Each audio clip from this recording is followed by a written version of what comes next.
धरती पूरे ब्रह्मांड में एकमात्र ऐसा ग्रह जहाँ जीवन है, जहाँ भगवान द्वारा बनाई गई अनेकों अद्भुत रचनाएं हैं। प्रकृति इतनी सुंदर कि एक अशांत मन में भी रचनाओं और खुशियों के दीप जला दे। पशु पक्षी, पेड़ पौधे, छोटे से बड़ा हर जीव ईश्वर की सुंदर रचनाओं में से एक है। ये बेजुबां जरूर है, लेकिन प्रकृति के किसी भी नियमों का कभी उल्लंघन नहीं करते। इसी धरती पर ईश्वर द्वारा दिया गया एक अनमोल तोहफा है मानव जीवन, एक ऐसी रचना जो सोच सकता है, गलत सही में फर्क समझता है, अपनी ज्ञान और बुद्धि के बल से असंभव को भी संभव कर सकता है, लेकिन वो सिर्फ अपने बारे में सोचता है। इतनी खूबी होते हुए भी हमसे ज्यादा पशु पक्षी हर नियमों का पालन करते हैं। सच तो यह है कि हम सभी एक दूसरे पर निर्भर हैं। भगवान द्वारा बनाई गई हर रचनाओं का अपना अस्तित्व और महत्व है। इसीलिए हम सबको मिलकर भगवान की हर रचनाओं को महत्व देना होगा। हम अपने लिए तो हमेशा जीते हैं, सुबह से लेकर रात तक सिर्फ अपने काम और उनसे जुड़ी उलझनों में उलझकर रह जाते हैं। एक वृद्ध व्यक्ति असहाय सड़क के किनारे खड़ा होकर दूसरी ओर जाने की कोशिश करता है। हम देखते हैं पर उनकी सहायता नहीं करते, क्योंकि हम अपने काम को महत्व देना ज्यादा जरूरी समझते हैं। कुछ तो वहाँ बिना कार्य के भी रहते हैं, लेकिन मदद करना जरूरी नहीं समझते।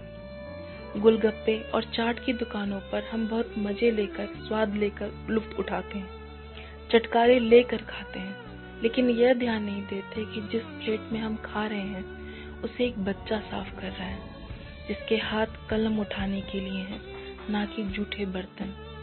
शिक्षा उनका अधिकार है। हमारी छोटी सी कोशिश उन्हें शिक्षित कर सकती है, पर हमारे पास टाइम कहाँ है। इतना सोचेंगे तो गोलगप्पे से कंसंट्रेशन हट जाएगा।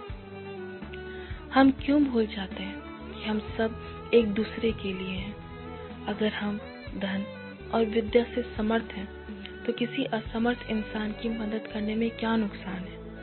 हम हमेशा अपने बारे में सोचते हैं, इसीलिए दुखी रहते हैं। हम एक बार किसी अनजान असहाय की मदद करके तो देखें, बहुत सुकून मिलेगा। मानवता के अलावा हमारे एक और धर्म है, प्रकृति के लिए।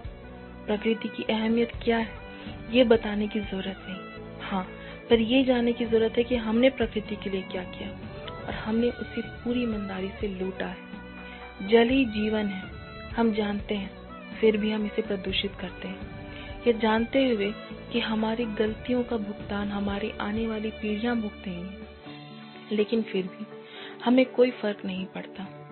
जब हम अपनी पीढ़ियों के बारे में नहीं सोचते, तो मासूम पशु पक्षियों के बारे में क्या सोचेंगे। जानवर मासूम और बेजुबां, ना तो अपना हक मांग सकते हैं, ना तो लड़ सकते हैं। हम क्यों भूल जाते हैं कि जितनी धरती हमारी है, इतनी ही उनकी भी है। जंगल उनका घर है, प्रकृति की गोद में उनका बसेरा है।